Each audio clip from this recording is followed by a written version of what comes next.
Okay, ચાલો. તો હવે આપણે આજે જે છે એ ગુજરાત બોર્ડ જે છે એની અંદર ઉપયોગી થઈ શકે એવા MCQ જે છે એ MCQની ચર્ચા કરવાની થશે. તો આપણે પહેલા ચેપ્ટરથી જ શરૂઆત કરશું અને ક્રમશઃ જે છે એ ચાલ્યા જશું. તો આના માટે આપણે જે છે એ શું કરવાનું છે, તો કે આના માટે થઈને જો જોવા જઈએ તો હવે પહેલું ચેપ્ટર જે છે ને આપણે PDF તમને બધાને મોકલાવેલી છે, એની તમે પ્રિન્ટ પણ કઢાવી લીધી હશે. તો એને અનુલક્ષીને આપણે જે છે એ સોલ્યુશન જોતા જઈએ, અથવા હું અહીંથી સમગ્ર પ્રશ્ન વાંચીશ, એના ડેટા બનાવીશ અને એનો પણ જવાબ જોતા જઈએ. જેવી આપણે બધાને અનુકૂળતા રહે એવા પ્રકારે આપણે કાર્ય કરવાનું થશે. બરાબર છે? ચાલો, તો થાય એટલું આપણે પોઝિટિવ કામ કરીએ. આ આપણે ગુજરાત બોર્ડ જે છે એના ઉપયોગી થઈ શકે એવા MCQ છે, જેને આપણે થિયરી બેઝ કહીએ છીએ. પહેલો પ્રશ્ન જોઈએ. સોડિયમ ક્લોરાઇડની જો આપણે વાત કરીએ તો એ કયા પ્રકારનો ઘન થશે? તો આપણે એવું શીખેલા છીએ કે સોડિયમ ક્લોરાઇડમાં એટલે કે Na+ અને Cl- ની અંદર જોવા જઈએ તો આયોનિક બંધ બને છે. શું બને છે? આયોનિક બંધ. આ આયોનિક બંધ બને છે એનો મતલબ શું થયો છોકરાઓ? તો કે ભાઈ એનો મતલબ જે છે એ ચોખ્ખે ચોખ્ખો એવો થાય કે આ આયોનિક ઘન જે છે એ કહેવાય. એટલે કે MCQ નંબર 1માં જવાબ આવે છે એ, જેને આપણે આયનીય ઘન તરીકે દર્શાવી શકીએ. આયોનિક અથવા તો આયનીય. ચાલો નેક્સ્ટ, બીજા નંબરની વાત કરીએ. નીચેનામાંથી કયું તત્વ અર્ધવાહક છે? એટલે અર્ધવાહક જે છે એ આપણે બધા ક્યાં મૂકેલા છે? સમૂહ નંબર 14ની અંદર. જેટલા પણ પ્રકારના આપણી પાસે અર્ધવાહકો હોય છે એ મોટાભાગે આપણે જે છે એ ક્યાં દર્શાવતા હોઈએ છીએ? સમૂહ નંબર 14માં. જેમાં પણ ખાસ કરીને આપણે સિલિકોન અને જર્મેનિયમ જે છે એની ચર્ચા કરતા હોઈએ છીએ. તો જુઓ તમે, અહીંયા આપણને આપેલું છે ઓપ્શન નંબર ડી, જેમાં નામ આપેલું છે જર્મેનિયમ. ચાલો, એના પછી ત્રીજા નંબરનો પ્રશ્ન. ગ્રેફાઇટમાં કાર્બન પરમાણુનું સંકરણ જોવા મળે છે. હવે જો હું ગ્રેફાઇટની બંધારણની વાત કરું તો ગ્રેફાઇટ જે છે એ મધપુડા જેવું બંધારણ ધરાવે છે. કેવું? મધપુડા જેવું.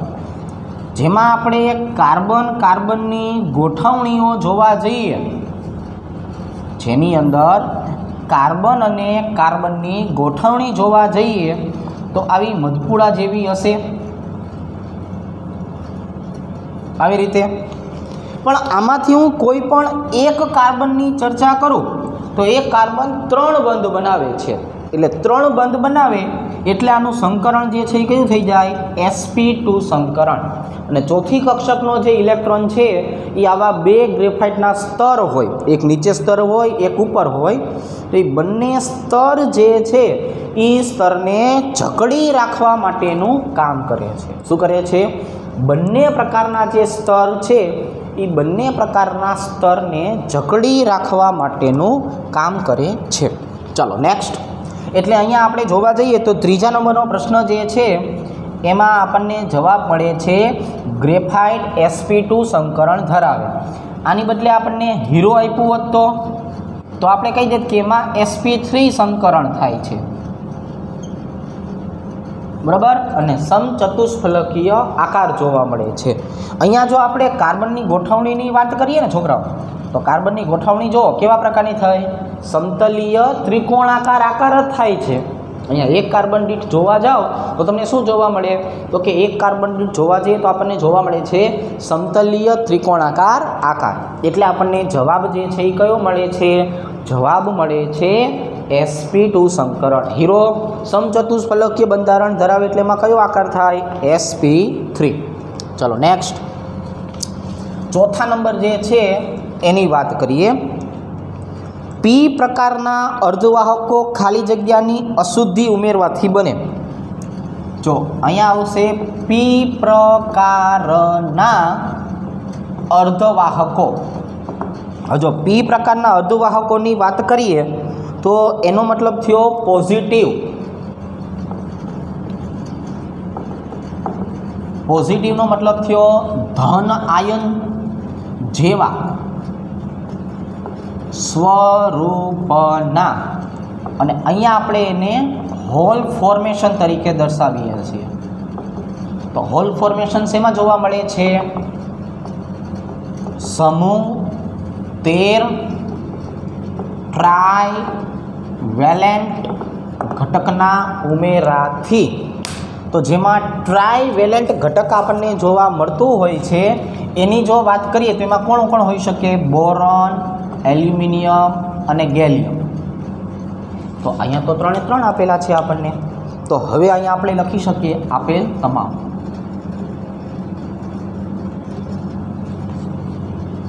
ચલો નેક્સ્ટ 5મા નંબરના પ્રશ્નની વાત કરીએ કે કોપર અને સિલ્વરની મિશ્ર ધાતુમાં કઈ ક્ષતિ જોવા મળે? હવે જો આપણે ક્ષતિના જે પ્રકાર શીખ્યા ને એમાં આ એક અલગ જ પ્રકારનો છે, વધારાનો મુદ્દો છે, એની વાત કરીએ કે જ્યારે કોપર અને સિલ્વરની વાત કરીએ તો અહીંયા બધા જ પરમાણુ કોના હોય છે? કોપરના.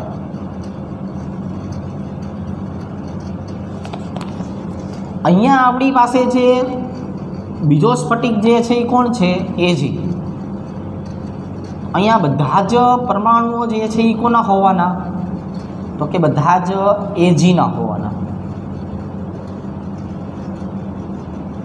જો આવી રીતે હવે આપણે આને મિશ્રણ નથી કરતા, એકબીજામાં હળીભળી જાય એવી રીતે નથી. આની અંદર આપણે જે છે એ બંનેના જંક્શનને ભટકાડીએ છીએ, ભેગા કરીએ છીએ, કપલિંગ કરતા હોઈએ છીએ.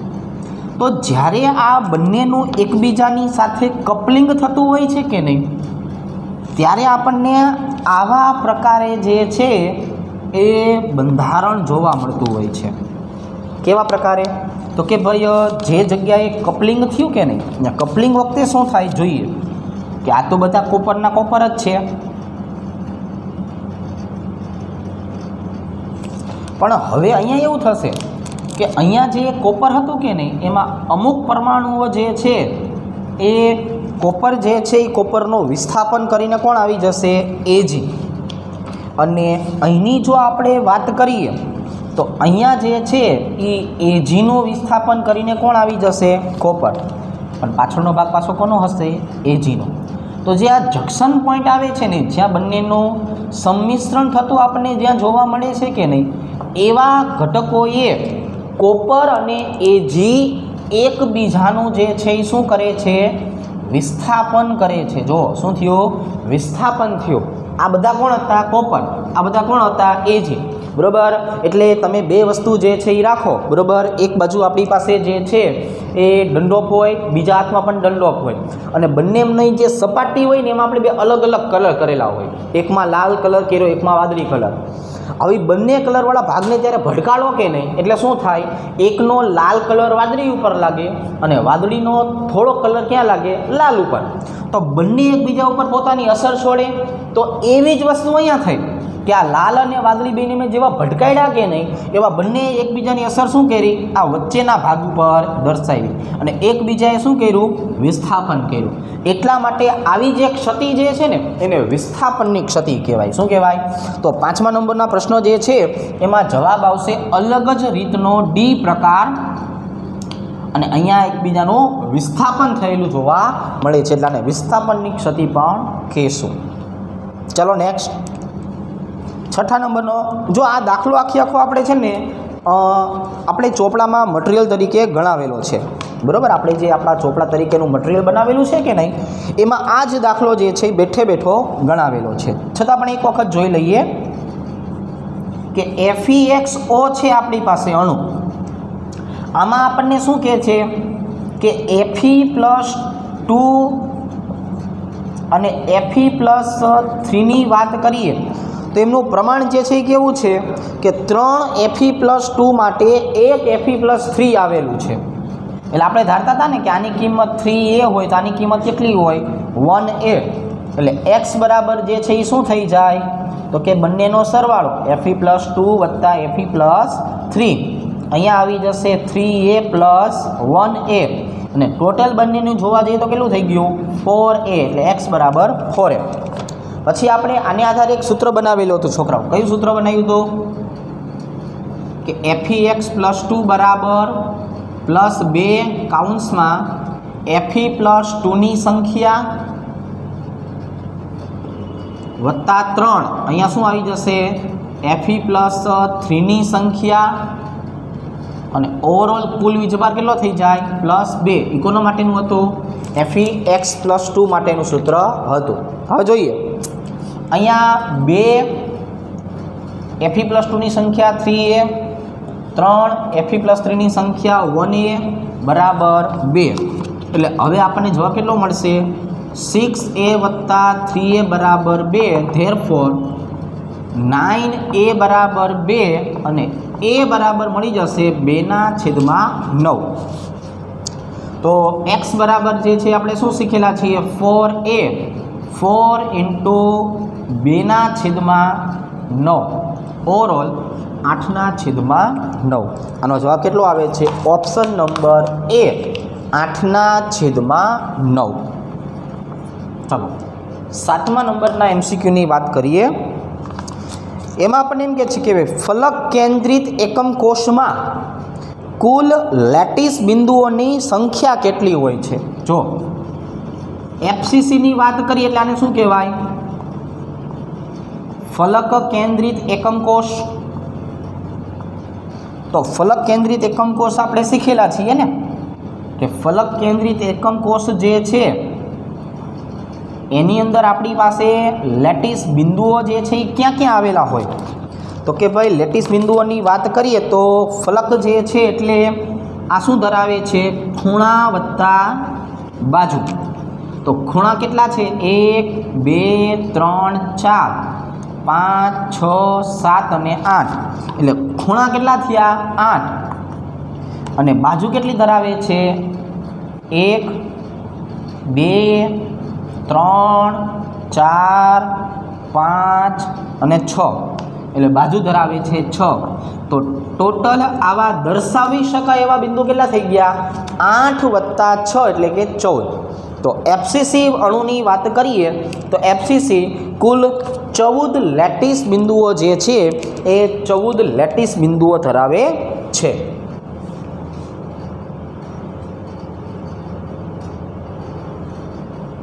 ચાલો હવે જોઈએ. હવે આપણે એના કરતાં આગળના MCQ તરફ આગળ વધીએ, સોલ્યુશન જોતા જઈએ.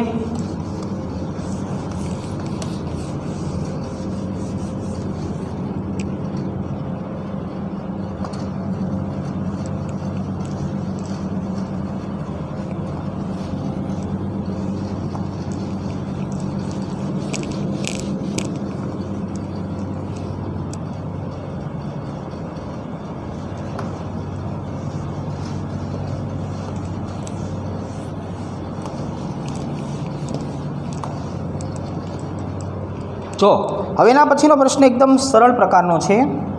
સાદા ઘનમાં ઘનનું કુલ કદ કેટલું છે. 8મા નંબરનો પ્રશ્ન આપણને શું આપ્યો છે તો કે આ આપ્યું છે સાદો ઘન. સાદા ઘનની જો વાત કરીએ તો એનું આપણે ધારીની લંબાઈ શીખેલા છીએ. a બરાબર શું મળતી હતી 2r. જો a બરાબર 2r મળતું હોય તો કદનું સૂત્ર શું હોય a ઘન, એનો મતલબ 8r ઘન. તો સાદા ઘન જે છે એના માટે જવાબ આવશે 8rનો ઘન, ઓપ્શન નંબર ડી ની અંદર. ચાલો નેક્સ્ટ 9મા નંબરના પ્રશ્નની આપણે વાત કરીએ.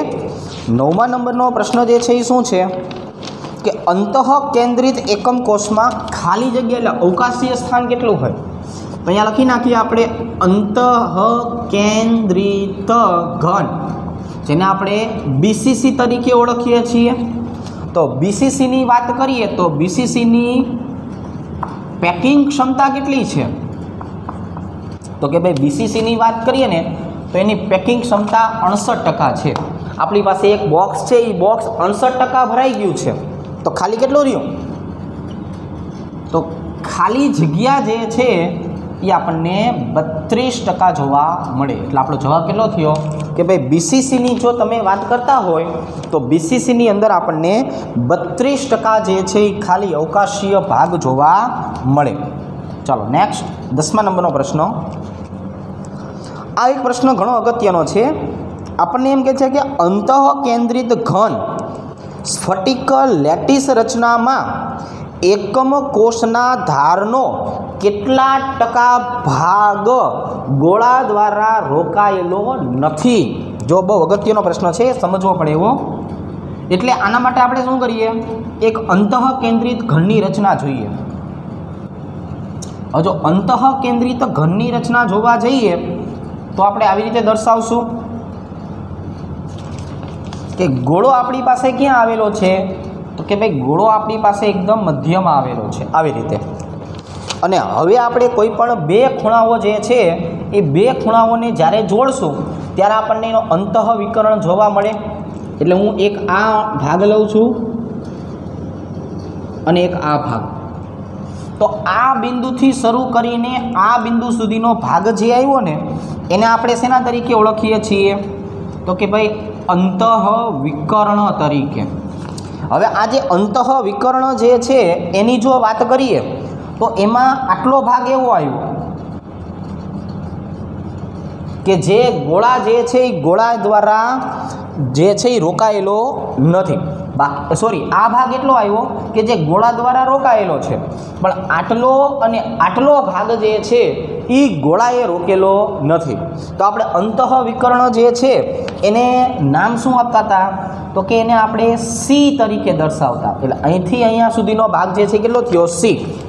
એટલે આટલો જે ભાગ જે છે એ એનાથી રોકાવાનો નથી. તો એ માપ કેટલું થયું, તો કે આને આર કહેવાય, આને પણ આર કહેવાય. તો અહીંયા આપણે લખી નાખશું કે વિકર્ણનો રોકાયેલ ભાગ જો જોવા જઈએ આપણે તો C-2R કહેવાય. કેટલો કહેવાય, C-2R. હવે આપણે અહીંયા જે છે એ સીની બદલે એની ધારી જ ગોતી લઈએ, બરાબર છે. ધારીની લંબાઈ જ લઈ લઈએ, ધારીની લંબાઈ તરીકે જ એને દર્શાવી દઈએ. તો અહીંયા આપણે એને એ નામ આપી દઈએ. શું નામ આપી દઈએ, એ. એટલે અહીંયા આપણી પાસે જે છે એ રોકાયેલો ભાગ કેટલો થઈ ગયો, A-2R જેટલો. હવે આપણે શું કરીએ છીએ, તો કે ભાઈ આપણે જે છે એ આરની કિંમત જોવા જઈએ તો બીસીસી માટે આર બરાબર શું કહીએ છીએ, √3a/4. તો આનો અર્થ એવો થઈ ગયો કે ભાઈ હવે આપણી પાસે સૂત્ર શું થઈ ગયું, A-2 × 3a/4 થઈ જાય આવું. ચાલો અહીંયા જે છે શું આવી ગયું, 2. હવે આપણે જે છે આમાંથી શું કરીએ, એને કોમન કાઢી લઈએ. એટલે A1 √3/2 એટલે કે A2 √3/2. આપણી પાસે આવો એક જવાબ થઈ ગયો. હવે ભાગ જોવાનો છે, ભાગ. તો એનો મતલબ આપણે જે છે એ શું કહી દઈશું, પર્સન્ટેજ જોવું છે એટલે આપણે એવું કહી દઈશું વણરોકાયેલ ભાગ છેદમાં કુલ ભાગ. એટલે વણરોકાયેલ ભાગ જે છે એ કેટલો આવી ગયો, તો કે ભાઈ A2 √3/2 છેદમાં કુલ ભાગ તો એ જેટલો જ હોવાનો. તો કુલ ભાગ આપણે એ દર્શાવી દઈએ, એ કેન્સલ, અને પર્સન્ટેજમાં ગોતવું છે એટલે શું કરી નાખશું, 100. હવે આપણે બધાની કિંમત મૂકી દઈએ કે ભાઈ અહીંયા કિંમત કેટલી આવશે, 2 √3ની કિંમત કેટલી હોય, 1.73, એને ગુણ્યા 100 છેદમાં આવશે 2. એટલે હવે 2માંથી તમે 1.73 જે છે એને બાદ કરી નાખો, બરાબર છે. એને ગુણ્યા 100 અને ભાગ્યા કરી નાખો 2. એટલે આપણને જે 27 જેટલો ભાગ મળશે, 0.27 એને ગુણ્યા કરી નાખશું 100 એટલે 27ના ભાગ્યા 2. એટલે અહીંયા આપણને જવાબ મળશે 13.5%. તો અહીંયા આપણા દાખલાનો જવાબ આવશે 13.5%. હવે એક વખત ફરીથી આપણે એની ઉપર નજર નાખી દઈએ, આપણને શું કહે છે. આજે આપણી પાસે જે અંતઃકેન્દ્રિત ઘનની વાત કરીએ તો એના લેટિસ માટેની જો વાત કરીએ તો એકમ કોષનો ધાર જે છે આ આપણી પાસે એ કોઈ પણ આપણે મૂલ્ય દર્શાવેલું હોય તો એનો કેટલો ભાગ એના દ્વારા રોકાયેલું નથી, અથવા આપણે અહીંયાની બદલે જે છે કોઈ પણ બીજી ધાર જે છે એની પણ ચર્ચા કરી શકીએ કે ફોર એક્ઝામ્પલ આપણે આ ભાર જે છે એના ઉપર મૂકેલો હોય તો પણ આપણને આ એ જ મળવાનું છે. મૂળ કોઈ પણ એક ધાર લેવાની છે, અંતઃવિકર્ણ જ લેવું એવું જરૂરી નથી. એટલે અહીંયા આપણે શું કરીએ, અંતઃવિકર્ણ અથવા અહીંયા ધાર દર્શાવી દઈએ. શું દર્શાવી દઈએ? ધાર. કે ભાઈ કોઈ પણ એક ધાર લઈ લઈએ, ધારીની લંબાઈ કેટલી હોવાની? એ જેટલી હોવાની. એની ઉપર આપણે ગોળો મૂક્યો છે તો એનો કેટલો ભાગ નથી રોકાણો? તો કે ભાઈ a-2r જેટલો, બરાબર છે. આની બદલે આપણે અહીંયા પણ ગોળાની કલ્પના કરી શકીએ. આ બાજુએ કે ભાઈ ગોળો અહીંયા આવેલો છે અને હવે મારે આટલું અંતર જે છે એ માપવું છે. ચાલો જો કે ભાઈ અહીંયા આને કહી દઈએ આપણે એ, અંતઃવિકર્ણને બદલે જો આપણે આ લઈએ તો આપણને વધુ અનુકૂળ રહેશે. એટલે અહીંયા આપણી પાસે જે છે એ શું આવી ગયું તો કે સેમ મૂલ્ય, આને પણ આર કહેવાય, આને પણ આર કહેવાય. એટલે એનો તફાવત તો હંમેશા કેટલો મળશે? તફાવત મળશે a-2r જેટલો. કોઈ પણ એક મેં ધારી લીધી છે તો હવે એ મને ધારી કેટલી મળી જવાની? a-2r. તો હવે આપણે BCC માટેની જો વાત કરીએ તો આરની કિંમત કેટલી હોય? √3/4, બરાબર છે. તો √3/4 એટલે અહીંયા a-2 આની કિંમત આપી, એનું આપણે મૂલ્ય કર્યું, એને બંનેમાંથી કોમન કાઢી લીધો. હવે આપણી પાસે વણ રોકાયેલો ભાગ આટલો થઈ ગયો. હવે અહીંયા ભાગ, હિસ્સો, અંશ, આ કોઈ પણ શબ્દ આપણે અગર માગેલા હોય તો આપણે શું કરીએ? વણ રોકાયેલના છેદમાં કુલ ગુણ્યા 100. એટલે આપણો જવાબ શેમાં આવી જાય? પર્સન્ટેજમાં. શેમાં આવી જશે? પર્સન્ટેજમાં. ધારી ઉપર ગોળો રહેલો છે તો એ આટલો ભાગ રોકી શકે, આટલો ભાગ રોકી શકે, પણ ગોળો પોતે જે છે, પોતે જ્યાં આવેલો છે 2r જેટલો, એટલા ભાગની જો આપણે વાત કરીએ તો એનું મૂલ્ય આપણે બાદ કરી દીધું. ચલો હવે આપણે બંનેની કિંમત મૂકી, સાદરૂપ આપશે એટલે સાદરૂપનો જવાબ આવશે 13.5. કેટલો જવાબ આવશે? 13.5. ચાલો નેક્સ્ટ 11 નંબરના પ્રશ્ન જે છે એની વાત કરીએ. સાદો ઘન BCC અને FCCમાં જો એકમ કોષની ધારીની લંબાઈ a હોય તો એમાં રહેલા પરમાણુઓની ત્રિજ્યાનો ગુણોત્તર કેટલો? એટલે આપણી પાસે 3 વસ્તુ આપેલી છે. સિમ્પલ ક્યુબિક હોય તો એના માટે આપણે શું દર્શાવીએ છીએ? a=2r. BCCની જો વાત કરીએ, અંતઃ કેન્દ્રિત જેને કહીએ છીએ, તો એમાં આપણે શું કરશું તો કે ભાઈ 2r = a, બરાબર છે. એટલે હવે આપણે ત્રિજ્યા ગોતવી છે એટલે આપણે અહીંયા શું કરી નાખશું તો કે ભાઈ સિમ્પલ ક્યુબિક માટે 2r = a, therefore r = a/2. Same વસ્તુ BCC માટે જોવા જઈએ તો આપણે આરને સૂત્રો ન કરતાં બનાવી નાખીએ ડાયરેક્ટ, તો શું થઈ ગયું? √3a/4. અને FCCની વાત કરીએ તો FCC માટે આરની કિંમત મને ડાયરેક્ટ કેટલી મળશે?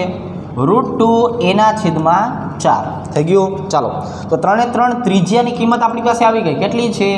a/2, √3a/4, √2a/4. ચાલો ત્રણેયનો ગુણોત્તર લઈ લ્યો. Simple cubic, BCC, FCC. પહેલાની કિંમત કેટલી છે? a/2.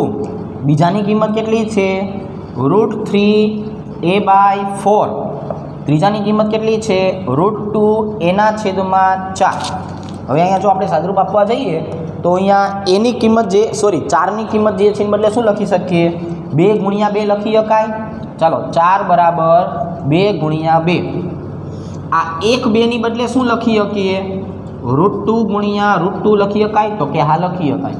તો હવે હું છેદમાં જે છે એ શું કરી નાખું છું તો કે ભાઈ a/2, √3a/4, √2a/√2 × 2. એમાંનું એક √2 આપણે કેવું કરશું? કેન્સલ. એટલે અહીંયા વચ્ચે શું? 2√2. જવાબ આવશે ઓપ્શન નંબર બી, કે જેમાં આપણને જોવા મળે છે a/2√2. તો આ દાખલાનો જવાબ આવી જશે ઓપ્શન નંબર બી.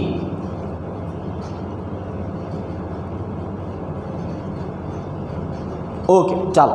તો હવે પાછા આપણે નેક્સ્ટ આગળ વધીએ એના પછીના પ્રશ્નો ઉપર.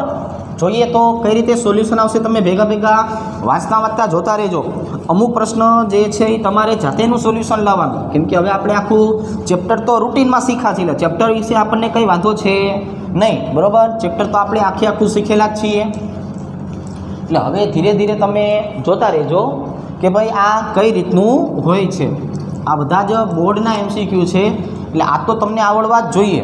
આટલું શીખા પછી જે વિશિષ્ટ આવતા હશે ને એની હું બધાની વ્યવસ્થિત ગણતરી કરાવડાવીશ, બરાબર. જે સાદા છે એ તો તમને જાતે જ ખ્યાલ હોવા જોઈએ.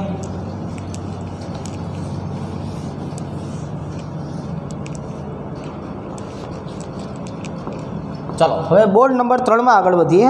12મા પ્રશ્નથી શું કહે છે? 12મો પ્રશ્ન જો, એક ધાતુ BCC રચના ધરાવે છે.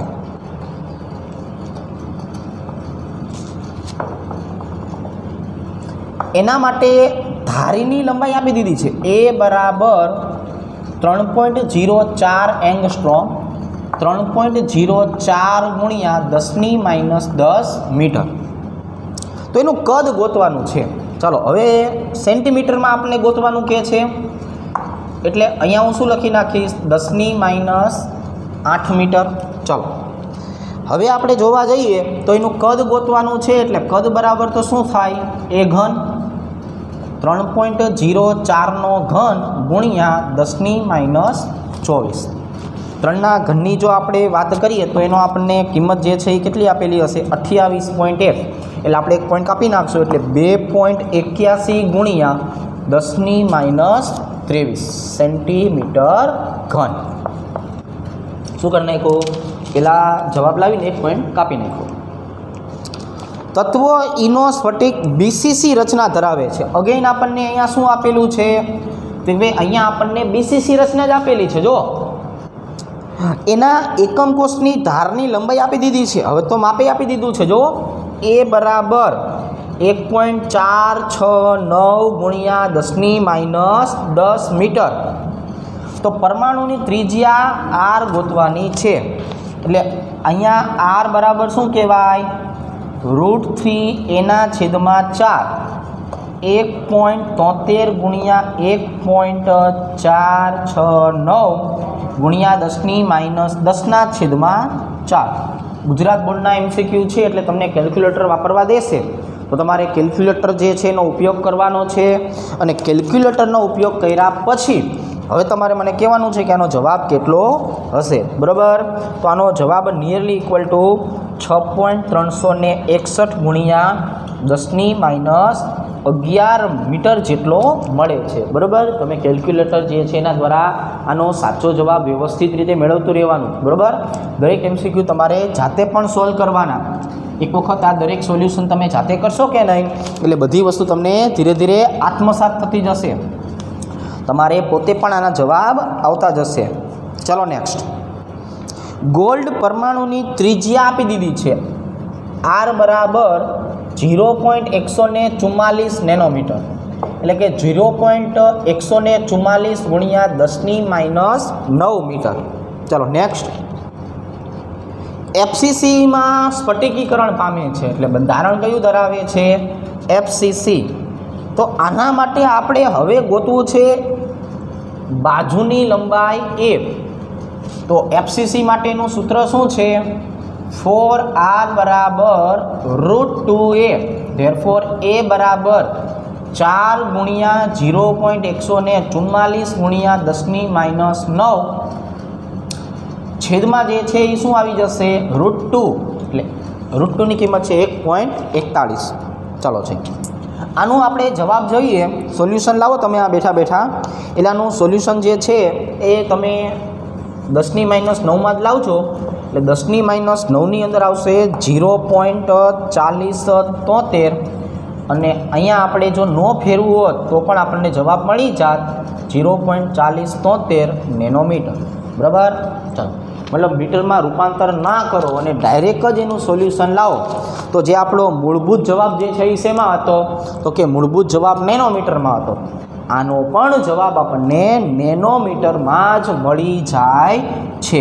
એટલે 14મા નંબરના પ્રશ્નની અંદર જોવા જઈએ તો આપણો જવાબ જે છે કેટલો આવશે તો કે 0.4073 નેનોમીટર. તમે વ્યવસ્થિત બધું જોતા રહેજો, MCQની પ્રેક્ટિસ કરતા રહેજો. બરાબર, ચાલો. NaClના સ્ફટિકમાં Na+ અને Cl વચ્ચેનું અંતર આપ્યું છે x. જો છોકરાઓ કેટલું આપ્યું છે x જેટલું. તો હવે કોષની ધારીની લંબાઈ ગોતવી છે. હવે આપણને તો ખબર છે કે NaCl FCC બંધારણ ધરાવે. બરાબર, NaCl કયું બંધારણ ધરાવે? FCC બંધારણ ધરાવે. એટલે એમાં એક પરમાણુ અહીંયા આવે, એક પરમાણુ અહીંયા આવે અને એક પરમાણુ અહીંયા આવે. અહીંયા જે છે એ કોણ છે? Na+. અહીંયા જે છે એ કોણ? Cl-. અને અહીંયા પણ કોણ? Na+. અંતર હંમેશા આટલું મળે, આટલું, અડધું, બંનેની ત્રિજ્યા જેટલું. અને એ કિંમત કેટલી છે? x. તો સ્વાભાવિક રીતે મારે આખી ધારી જોતી હોય તો આ પણ x જ હોવાની. તો કુલ જે છે એ ધારી એ બરાબર શું થઈ જાય? 2x જેટલી. એટલે આનો જવાબ જે છે એ કેટલો આવશે? 2x. બરાબર છે, ચાલો. તો હવે આપણને 15 નંબરનો પ્રશ્ન જે છે એની અંદર જોવા જઈએ તો એની અંદર આપણને જવાબ કેટલો આપ્યો છે તો કે 2x જેટલો જવાબ આપેલો છે. ચાલો, 16 નંબરનો પ્રશ્ન. BCCમાં પ્રતિ એકમ કોષ કેટલા પરમાણુની જરૂર પડે? BCC બંધારણની જો આપણે વાત કરીએ ને તો આમાં બંધારણની અંદર જોવા જઈએ તો ક્યાં આવે? ખૂણા વત્તા કેન્દ્ર. ખૂણા ઉપર કેટલા પરમાણુ જોઈએ? 8. કેન્દ્રમાં 1. કુલ તમારે 9 પરમાણુને ભેગા કરો ને, 9 પરમાણુને, ત્યારે આપણી પાસે એક જે છે એ શું બનવાનું છે? BCCનો અણુ બને છે. શું બને છે? એક BCCનો અણુ બને છે. ચાલો, હવે 17 નંબરના પ્રશ્ન જે છે એની વાત કરીએ કે કઈ રચનામાં પ્રતિ એકમ કોષ એક પરમાણુ હોય? સિમ્પલ વસ્તુ થઈ ગઈ, સિમ્પલ ક્યુબિક. સિમ્પલ ક્યુબિક એક પરમાણુ પ્રતિ એકમ કોષ ધરાવે છે, જેને આપણે સારી ભાષામાં સાદો ઘન કહીએ છીએ. શું કહીએ છીએ? સાદો ઘન. ચલો, આ તો છેલ્લો પ્રશ્ન નીકળો. કઈ રચનામાં 18 નંબરનો પ્રશ્ન. A અને B તત્વોથી બનેલા એક સંયોજનમાં આપણને એવું કહે છે કે B તત્વો દ્વારા HCP લેટિસ રચાય છે. ચલો, એટલે આપણને B બરાબર ખબર પડી ગઈ કે HCP એટલે એની સંખ્યા મારે 4 લઈ લેવાની. અને એ તત્વો ચતુષ્ફલકીય છિદ્ર, સમચતુષ્ફલકીય છિદ્ર કુલ કેટલા હોય? 8.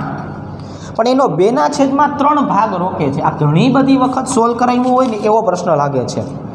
તો હવે આપણે જે છે એ શું કરશું તો કે ભાઈ A/B 4/16/3 1/4/3 આનો લસા જે છે એ આવી જશે 3. એટલે કે 3ને ગુણી નાખો, 3/4. બરાબર, આને ગુણ્યા 3, આને ગુણ્યા 3, 3 કેન્સલ, અહીંયા 3, અહીંયા 4. એટલે આનો જવાબ આવશે A3B4. ઘણી બધી વખત આપણે સોલ્વ કરાવેલો પ્રશ્ન જે છે એ આવો થયો કે અહીંયા આપણને જે છે એ શું જવાબ મળશે તો કે ભાઈ અહીંયા આપણે જોવા જઈએ તો 4 કેન્સલ, 4/3. એટલે અહીંયા 3નો લસા કેન્સલ કર્યો એટલે અહીંયા 3, અહીંયા 4. એટલે એ મેં એક જ મિનિટ, થોડીક મિસ્ટેક થઈ. સોલ્યુશન બરાબર આપ્યું પણ આડું ઓળું આપ્યું. ચાલો, એક વખત ફરીથી જોઈએ. એની બરાબર શું લેવાનું છે? આ. એટલે 16/3/4. એટલે હવે 4/3/1. એટલે હવે અહીંયા આપણે જે છે એ શું કરી નાખશું તો કે ભાઈ 3 વડે ગુણી નાખશું. તો અહીંયા આવશે 4/3. એટલે એ પહેલાં લખવું પડશે ને, કેમ કે આ એ છે ને. તો A કેટલા થયા? 4. B કેટલા થયા? 3. હવે તમે જવાબ જો. હવે અહીંયા કેટલો આવી ગયો? A4B3. હવે અહીંયા જવાબ કેટલો આવી ગયો? A4B3. 18 નંબરના પ્રશ્નની જો વાત કરીએ તો 18 નંબરનો પ્રશ્ન એવો છે A4B3. ચાલો નેક્સ્ટ. હવે આપણે 19મા નંબરના પ્રશ્નથી શરૂઆત કરીએ.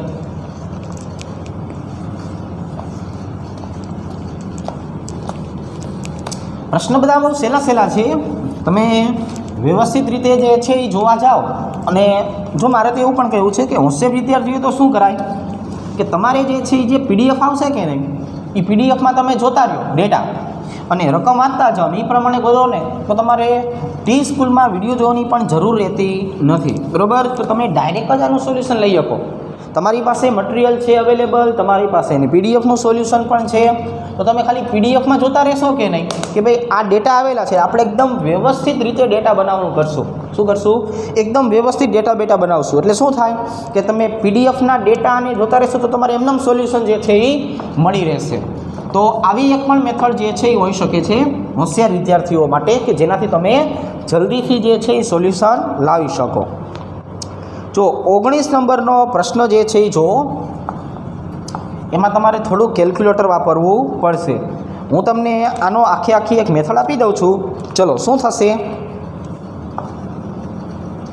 2 ગ્રામ પોટેશિયમ લેવાનું છે, એમાં એકમ કોષની સંખ્યા ગોતવાની.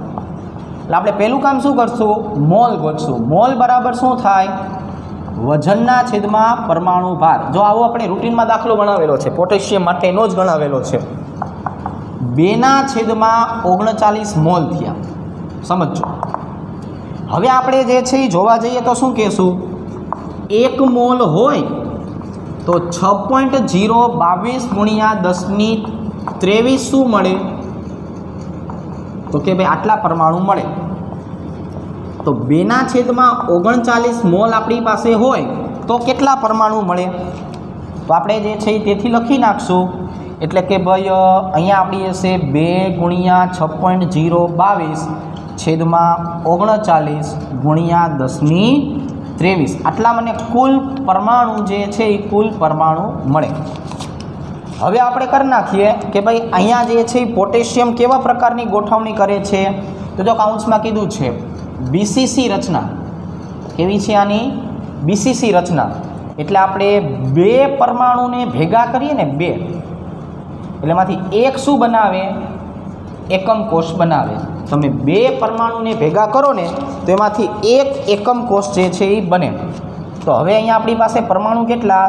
2 × 6.022 × 1023 છેદમાં 39. બરાબર છે? તો આટલા પરમાણુએ કેટલા એકમ કોષ થાય? એટલે એકમ કોષની સંખ્યા હવે આપણને મળી ગઈ. જો એકમ કોષ બરાબર હું શું કરું છું? 2 × 6.022 × 1023 છેદમાં શું આવી જશે? 39 અને છેદમાં આવી જશે 2. 2 કેન્સલ. તો હવે તમે તમારી અનુકૂળતાએ કેલ્ક્યુલેટરનો ઉપયોગ કરો. એકમ કોષ બરાબર 6.022 છેદમાં 39 × 1023. એટલે આનું આ એકનું સાદરૂપ તમે આપશો ને એટલે તમારો જવાબ આવશે 1.54 × 1022 અથવા જે આવે બરાબર, અથવા આનો તમારે જે જવાબ આવે તે એ તમારો જવાબ સાચો. આ આપણે કે ભાઈ માની કે આટલો જવાબ આમાં આપેલો છે. નેક્સ્ટ ક્વેશ્ચન 20 નંબરના પ્રશ્નની વાત કરીએ. જો 20 નંબરનો પ્રશ્ન શું છે? સીઝિયમ ક્લોરાઇડ એ BCC રચના ધરાવે છે. સીઝિયમ ક્લોરાઇડની વાત કરીએ તો સીઝિયમ ક્લોરાઇડ શું કરે છે? BCC રચના. હવે એક તમે કામ કરજો ટાઈમ કાઢીને કે આપણે જે ચોપડો બનાવેલો છે કે નહીં એમાં પેકિંગ ક્ષમતા માટે કોષ્ટક લખાવેલું છે કે જેની અંદર આપણે જે છે એ પ્રતિ એકમ કોષ દીઠ આવેલા પરમાણુની સંખ્યા આપેલી હોય, એની ધારીની લંબાઈનું મૂલ્ય આપેલું હોય, એના માટે જે છે કદનું સૂત્ર આપેલું હોય, ત્રિજ્યાનું સૂત્ર આપેલું હોય, પેકિંગ ક્ષમતા પર્સન્ટેજમાં આપેલી હોય અને પેકિંગ ક્ષમતાનું ખાલી જગ્યા આપેલી હોય. આજે કોષ્ટક છે ને જોઈ લેજો. એટલે આવા પ્રકારના પ્રશ્નો જે છે તમને સહેલા પડે. બરાબર? જો કેમ કે આનું સૂત્ર આપણી પાસે તૈયાર હશે ને તો જવાબ જલ્દીથી આવશે. સીઝિયમ ક્લોરાઇડ BCC રચના ધરાવે. હવે જો બીસીસી રચના ધરાવે છે એમાં આપણને એ બરાબર ધારીની કિંમત કેટલી આપેલી છે કે ભાઈ 400 pm. તો એમાં આંતર આયોનિક અંતર ગોતવાનું છે. આંતર આયોનિક અંતર એટલે આપણને ખબર છે કે ભાઈ આપણી પાસે બે ગોળા હોય તો આ બે ગોળાની જો વાત કરીએ તો એમાં એક ધનાયન છે, એક ઋણાયન છે. બંનેની ત્રિજ્યા જેટલું અંતર જે છે એને શું કહેવાય? આંતર આયોનિક અંતર કહેવાય. જો આને શું કહેવાય? આંતર આયોનિક અંતર. એ હંમેશા કેટલું હોય? 2r જેટલું હોય. તો હવે આપણે બીસીસી રચનાની વાત કરીએ ને, બીસીસી, તો જો આપણે બીસીસી રચના પ્રમાણે આવું શીખેલા છીએ. બીસીસી માટે શું શીખેલા છીએ? 4r બરાબર √3a. આપણે ભાઈબંધ જરૂર છે 2rની, તો આપણે શું કરશું? બંનેને બે વડે ભાગી નાખશું. બંનેને કેટલા વડે ભાગી નાખશું? બે વડે. એટલે અહીંયા જે છે એ શું થઈ ગયું? 2r બરાબર √3a/2. હવે જો અહીંયા એની કિંમત આપણને આપી દીધી છે. કેટલી આપી છે? 400. કેટલી આપેલી છે? a બરાબર 400. એટલે અહીંયા કરી નાખશું 400/2.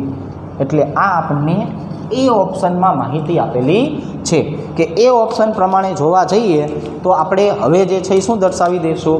તો કે ભાઈ એ ઓપ્શન પ્રમાણે જોવા જઈએ તો √3 × 400/2.